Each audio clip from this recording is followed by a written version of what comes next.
Bush and the entire Bush years weren't absolutely a setup and for a Trump-like figure to come along, and the astroturfing of the Tea Party movement by the Koch brothers and all of these that now pretend that Donald Trump is some sort of aberration. Nah, man, Donald Trump is a little mushroom that grew on your moldy ass gym shorts. Francesca Fiorentini did a live stream where she reflected further on the lengthy debate that she had with Cenk Uygur about his views that he has now on the left and people attacking him, claiming that he's moving over to the right. We're going to take a look at clips from this with Francesca Fiorentini.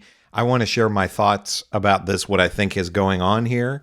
Let's check this out together. So my question was, Mitch McConnell is saying, hey, Trump can't use recess appointments, which are when the Senate basically is like, we're gonna go take lunch and like you can just put in whomever you want, which Trump is demanding that there be recess appointments and that they don't even, even though the Republicans have the Senate, that they don't even go through that formality in order to confirm some of his appointees.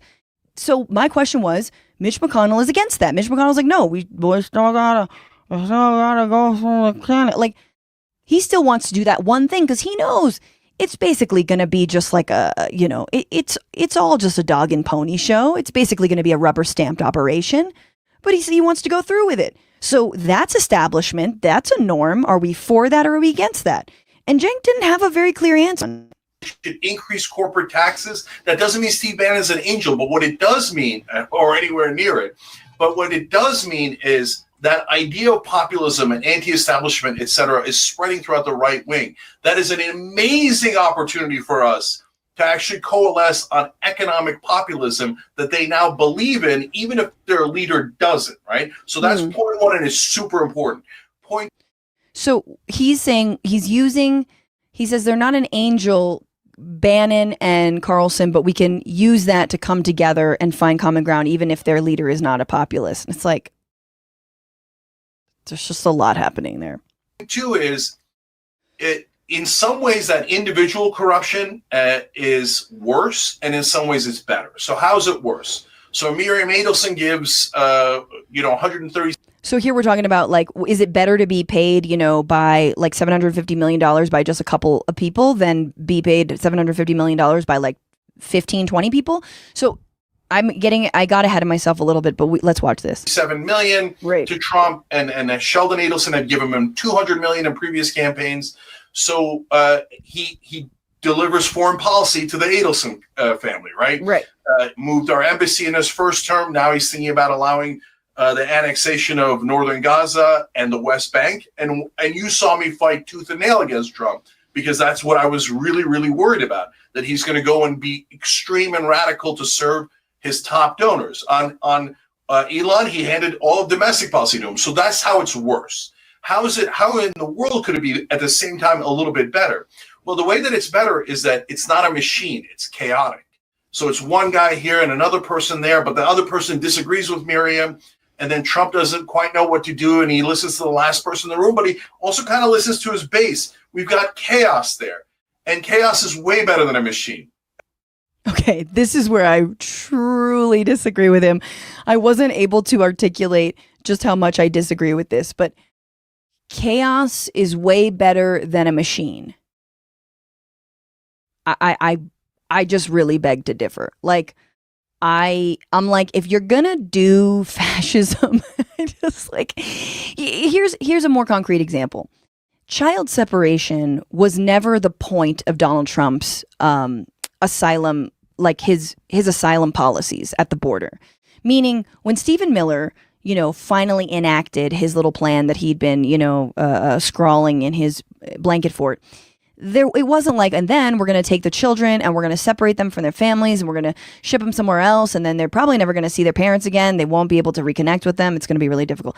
That wasn't a feature of it, right? It was like, it was the bug, and the bug can become a feature. And that chaos, I don't think, especially without a coherent left, or which we don't have, and I think Cenk and I might disagree with the idea that we even have a coherent left, or like a real third party option, or we have fits and starts of amazing social movements. We have communities like this, etc. But like, we've got great grassroots organizations, but like, without a demand, without a concrete, like, how are we supposed to wield this chaos? We're going to be on the receiving end of this chaos. I don't think it's a good thing that, okay, we can exploit the chaos. I mean, this is the same thing that people thought about Trump in 2016. Well, he's more of an unknown. Maybe he can be I don't think so, man. I'm not trying to, like, Hitler worship. Obviously, I'm not trying to, fascist worship, but, like, I would like it if Trump could be a little bit more coherent. Like, I don't think that we benefit. I mean, maybe from COVID going awry, we benefited because, there was an opportunity there for Biden to get elected and then throw us into the hands of Trump again. Like, I truly think that banking on chaos as an exploitable strategy without an actual coherent left to operationalize that strategy, that doesn't make me feel good. That doesn't make me. I think Francesca's right about what she's saying here. And Cenk talking about the chaos.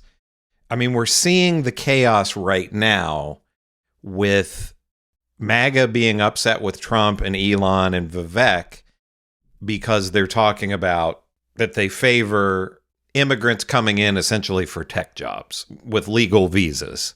And MAGA's upset about that because they don't want any immigration at all. They're racist and xenophobic and all that. So they want no immigration. So they're upset with Trump. They're upset with Elon. They're upset with Vivek for proposing these people come in to do this work. And so Trump is still just part of the machine that Cenk is railing against.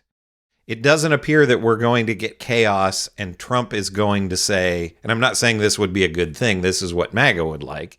I don't know that this would be a good thing for the country, but Trump isn't going to just say, no immigration at all. We're not going to allow anybody in from a foreign country. We're going to make sure that Americans do this work. No, he's part of the system in that way as well. And when we have people voting for people who already aren't progressive, like Trump, I mean, Trump isn't going to do any progressive policies. He's not going to raise taxes on rich people. He's not going to raise taxes on corporations. He's not going to try to improve healthcare in any way that's going to benefit us. Any changes that Trump or his administration would make to healthcare is going to benefit the insurance companies and the drug companies and all of that. So I don't really know where this chaos that Cenk talks about is going to come from, because Steve Bannon and these people who aren't progressive anyway, they're far right extremists, Trump's not going to listen to them either. He's still going to go forward with establishment policies. So it's not like Trump is going to listen to Steve Bannon. If Steve Bannon wouldn't say this, but I don't think, but if Steve Bannon said, we need to have Medicare for all because, these corporations are ripping us off, Trump's not going to do that. So the Democrats aren't great, but at least we get something from the Democrats, as opposed to Trump, who's not going to do anything that benefits regular people.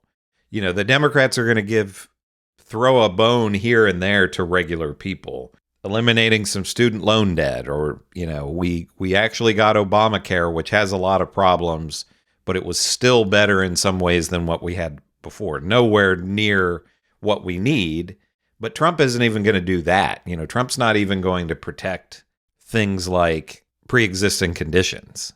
Me feel safe, and sure as shit doesn't make me want to go speak at a conference of Turning Point USA and be like, you know what, you guys are chaotic, I love it, hey, remember me in the gulag, give me a nice cell, you know what I'm saying? A machine is ruthless and just steamrolls you.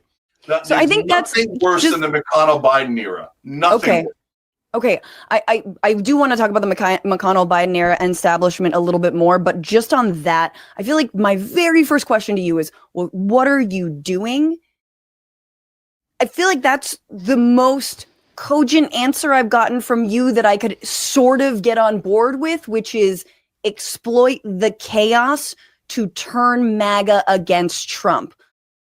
But even if you wanted to do that, I'm not sure you're achieving it through the kinds of interviews that you're doing and the way that you're playing to the right, especially when you go on those stages and hit the left more than you do the right. But I just want to leave that there. I accept the, like, hey, let's, plant the booby traps so that we can make them fall into them later, that kind of thing. That makes the most sense to me, even if I sort of strategically disagree with it. I want to talk about the establishment, though, and Mitch McConnell. So, for example, Mitch McConnell, who I am no fan on, obviously, believes that there should not be recess appointments for the Trump administration.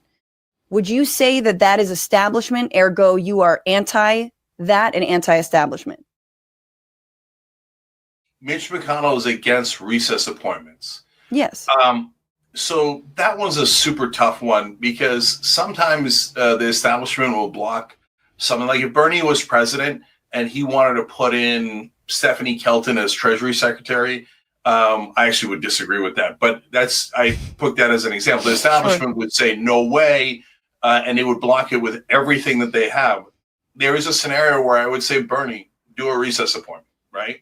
And so on the other hand, if Bernie came in and said, I don't care about advice and consent of the Senate, I'm just going to do everyone as a recess appointment, I would say, no, don't do that. Don't do that. That's not a good idea. Why? So because it's anti-democratic. Was that? Yeah, the core. Sure. So, Franny, the core of the question is, when we talk about the system, what do we mean by the system? Because there's two different systems that people refer to, and then they conflate them. The system we want to protect is democracy, the Constitution, civil rights, etc. That's the system that we love and believe in. The system we do not want to protect and we want to fight against is donor money, establishment, protecting the status quo, protecting corporate rule. So separate those two things out, because one, the permanent system of the Constitution and democracy is great. The current system of corruption and establishment rule is horrible. Yeah. Do you understand that the right actually just conflates those two things? I think the left often conflates those two things too.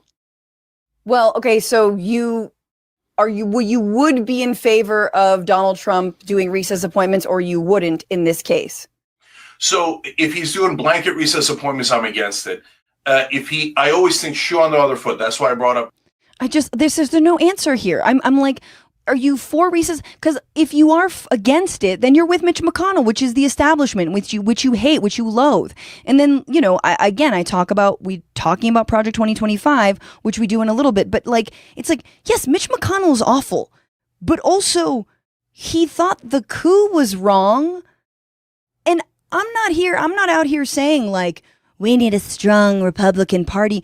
But I do think there are shades.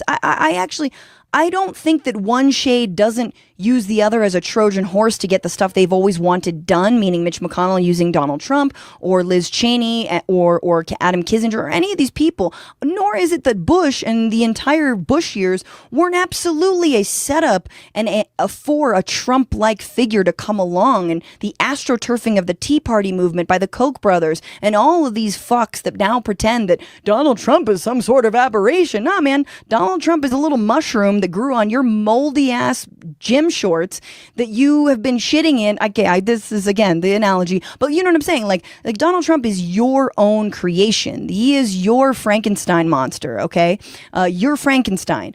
But I also think it's important to not just say, well, everything establishment is bad, because if everything establishment is bad, then you literally can't do policy, because that's how policy gets done.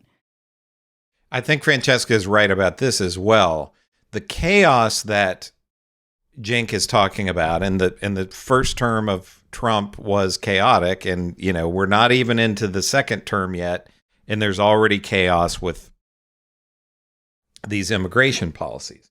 The unfortunate thing is, again, it's not like the chaos is going to somehow get us progressive policies. The chaos will be things like, if we have another pandemic, it's going to just be a total disaster because they're going to have no preparation for this.